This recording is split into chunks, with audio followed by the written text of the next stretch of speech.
Hadirin hadirat muslimin muslimat yang dimuliakan Allah subhanahu wa ta'ala, sampai masanya tiba, datang malaikat membawa kain kafan min nur, dari cahaya. Lalu malaikat menampungnya, keluarlah roh sejuk terasa dari kaki, naik ke atas, naik, berhembuslah dia dari mulut.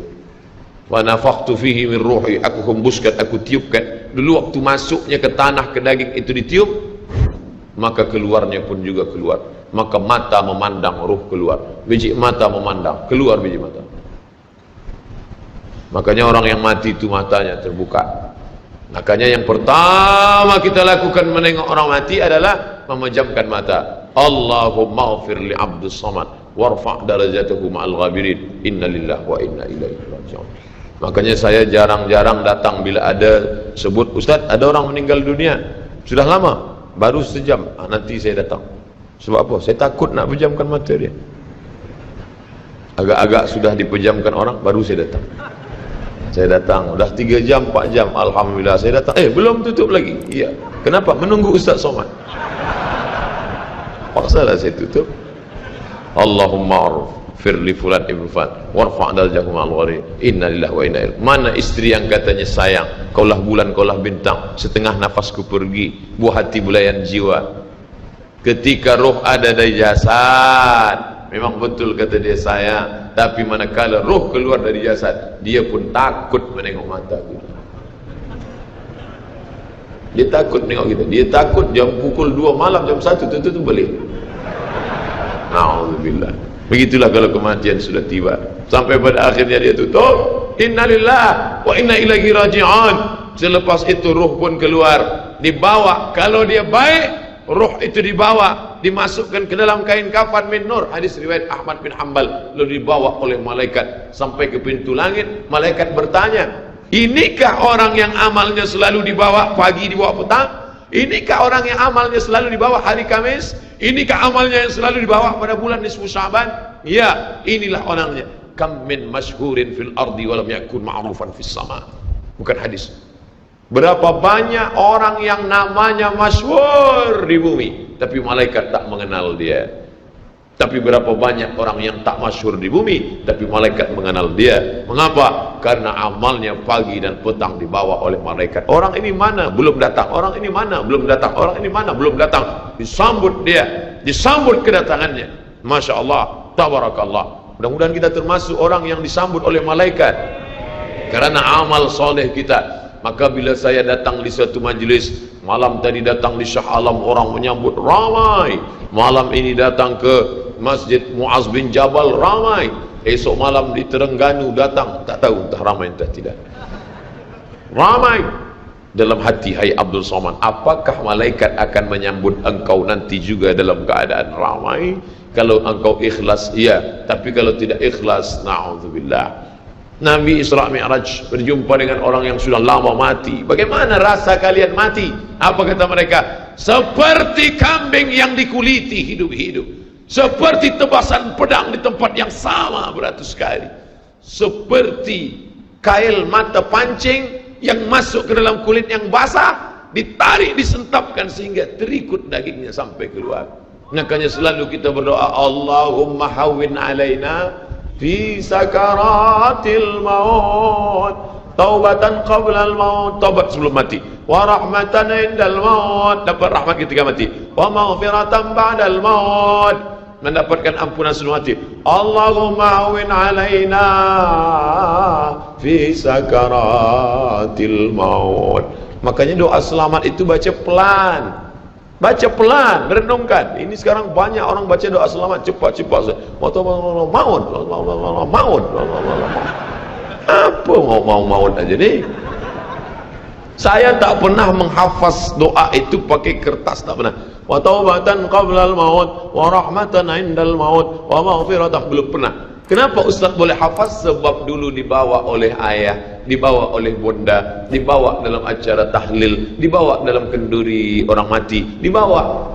Tiap hari telinga mendengar Tuan Imam membaca pelan, maka kita ingat. Wa taubatan qabla al-maut wa rahmatan 'indal maut. Anak-anak kita ini walaupun mereka lari sana sembang sini, tapi telinga mereka mendengar. dan anak-anak ni hafaz. Kadang anak hafaz, ibu bapa tak hafaz. Sebab apa? Sebab dia golden age, usia emas. Mereka hebat, mereka kuat ingatannya, menangkap hafazan itu begitu kuat. Maka kita ajarkan mereka doa itu pelan-pelan. Sebab bila kita ajar kuat-kuat, mereka balik, dia panggil, ibunda dia panggil, cuba kau baca apa doa tadi? Allah maut, Allah maut. Apa mau aja ni? Sebab di Iraq banyak orang mati, sebab di Suriah banyak orang mati, di Palestin banyak orang mati, di Rohingya banyak orang mati. Padahal maknanya amat sangat dalam. Allahumma hawwin alaina, ringankan kami fi sakaratil maut. Tidak ada gunanya amal banyak kalau tidak selamat dalam sakaratul maut. Makanya kita selalu minta kepada Allah, Allahumma khtim lana bi husnil khatimah wa la takhtim alaina bi su'il khatimah. Allahumma ja'al akhir kalamina, jadikan akhir kalam kami inda tihai ajalina, ketika ajal kami sampai, jadikan akhir kalam kami yang terakhir keluar dari mulut kami qaula la ilaha illallah Muhammadur Rasulullah. Allah biasa orang takbir ini nak pergi perang, menghadapi sakaratul maut penting juga takbir. Sebab di situ banyak segala macam godaan-godaan. Datang syaitan membawa air, katanya menjelang sakaratul maut itu haus, panas, haus, maka datang syaitan membawa air. Engkau sebut nama aku bagi air. Mau? Kata dia. Mau? Engkau mau? Sebut nama aku. Tapi bila iman kita kuat, maka dia tidak akan mampu untuk menggoda kita. Sampai kapan setan tak pernah berputus asa? Sampai bila? La atiyannahum min baini aydihim, aku datang dari hadapan, wa min khalfihim, aku datang dari belakang, wa an aymanihim, aku datang dari kanan, wa an syama'ilihim, aku datang dari kiri. Datang dia, datang dari hadapan, datang dari belakang, datang dari kanan, datang dari kiri. Oleh sebab itu yang banyak tuan-tuan yang ada berada di sini, tolong berzikir semua. Subhanallah, subhanallah, subhanallah. Kenapa? Dengan zikir itu maka larilah jin-jin setan yang ingin mengganggu. La'uwiyannahum, aku akan goda mereka, aku akan sesatkan mereka. Berapa lama? Madamat arwahuhum fi ajsadihim, selama ruh ada dalam jasad, aku tak akan pernah berhenti sampai akhir keluar jasadnya dalam keadaan mati, tidak menyebut Allah Subhanahu wa taala. Itulah punca mereka. Makanya kita selalu berzikir. Esok pagi terjaga dari tidur automatically, kerana kita sudah programkan di kepala kita, manakala terbuka, alhamdulillahilladzi ahyana ba'da ma amatana wa ilaihi nusyur. Selapar-laparnya orang beriman, manakala dia tengok makanan, terus saja dia ingat Allah. Allahumma barik lana fi ma razaqtana wa qina azabannar. Tapi ada setengah umat Islam, bila dah kenyang saja baru ingat Allah. Alhamdulillah. Bila tak kenyang tak ada ingat Allah SWT. Na'udzubillah. Oleh sebab itu maka inilah hidup yang singkat ini. Bila pernah kita bersedekah, itulah yang akan menolong.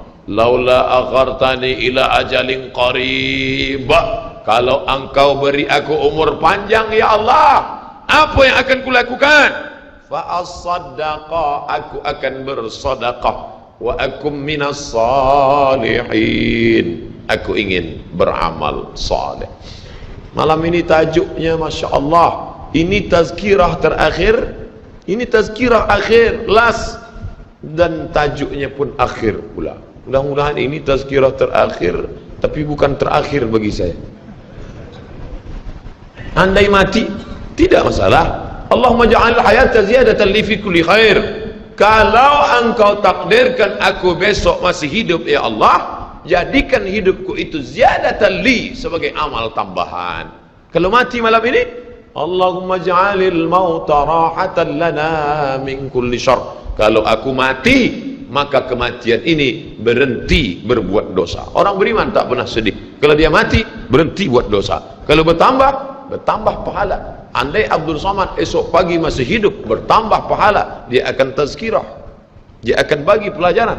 Andai Abdul Somad mati malam ini, alhamdulillah, berhenti melihat dosa. Dosa apa? Masuk airport, dosa. Masuk ke plane pesawat terbang, dosa. Dosa apa? Dosa mata. Takkan tak kita tengok? Mata terbuka, takkan kita tutup? Maka orang beriman sentiasa menjaga dirinya, tak pernah dia berkeluh kesah, tak pernah dia mencaci maki. Kenapa aku matikan aku ya Allah? Kenapa umurku pendek ya Allah? Ridha kepada Allah. Itu yang selalu kita katakan, raditu billah rabba wa bil islami dina wa bi Muhammadin nabiyyan wa rasula. Aku ridha. Ada yang lebih hebat daripada haji mabrur, ada yang lebih hebat daripada jihad fisabilillah, ada yang lebih hebat daripada zikir dan baca Quran. Apa dia? Ridha bi qada'illah, ridha menerima keputusan Allah. Makanya banyak lelaki yang ridha manakala meninggal istrinya, datang orang, apa tuan tak menangis? Aku ridha menerima ini, Ustaz. Memang dah lama aku tunggu-tunggu. Oh, ini bukan ridha, ini memang penyakit. Oleh sebab itu maka makna ridha adalah tak berkeluh kesah. Setelah orang masuk ke dalam surga, mendapatkan kenikmatan surga, Allah bertanya, "Madza turidun?" Hai penghuni surga, apa lagi yang kalian inginkan? Apa kata penghuni surga? Ridhaka. Tapi engkau sudah masuk surga, ada yang belum kami dapat. Apa dia? Ridhamu. Yang mendapatkan ridha Allah hanya orang yang ridha menerima keputusan Allah Subhanahu wa taala. Man lam yarda bi qada'i, sesiapa sahaja yang tak ridha menerima takdirku, walam yasbir bi bala'i, yang tak sabar menerima ujianku, falyatlub rabban siwaya, carilah Tuhan selain aku. Hadis ini dhaif.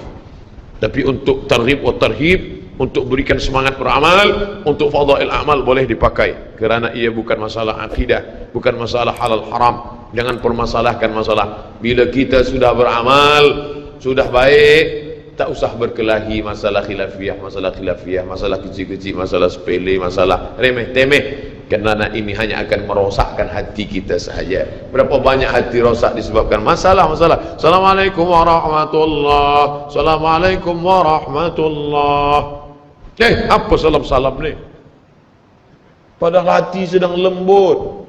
Selama ini dia berzina, selama ini dia minum khamar, selama ini dia mabuk, tak ada pernah orang marahkan dia. Tiba-tiba dia dah taubat, dia masuk masjid, Assalamualaikum warahmatullahi, Assalamualaikum warahmatullahi. Dia nak salaman, apa salam-salam? Tak boleh salam selepas sembahyang. Ini bid'ah, wa kullu bid'atin dhalalah, wa kullu dhalalatin finnar. Kata dia dalam hati, aku mabuk 20 tahun, tak ada orang bagi tahu mabuk tu haram. Ini aku dah taubat, salam kau kata ramah. Ha, kata dia. Dia tinju. Bila sebelum sembahyang tadi belum ada bersalaman, selepas sembahyang baru bersalaman, hukumnya sunnah, mustahab, dianjurkan, disukai, kata Imam Nawawi. Belum sembahyang tadi tak ada salam, sebab dia lambat. Allahu Akbar. Lepas sembahyang dia salam, mustahab, dianjurkan, baik, tak salah. Bila sebelum sembahyang tadi sudah bersalaman, salam Haji, salam Datuk, salam Tuan, masuk ke masjid, selepas sembahyang dia salam balik, mubah, tak jadi masalah. Yang tak boleh dalam sembahyang bersalaman, itu tak boleh. Datuk sehat, itu tak boleh. Oleh sebab itu mari kita jaga hati kita yang dah baik, yang dah elok ni, jangan dirosakkan hanya kerana masalah-masalah kecil, masalah-masalah khilafiyah. Melunakkan hati. Kayu patah boleh disambung, kaca retak boleh direkat, tapi hati rosak, kemana obat akan dicari. Oleh sebab itu memperbaiki dengan akhlak. Al-adab fawqal ilmi, adab lebih tinggi daripada ilmu. Tak ada guna banyak ilmu, banyak kaji banyak, tapi menyakitkan hati orang. Ada yang lebih hebat daripada ilmu, apa dia? Adab.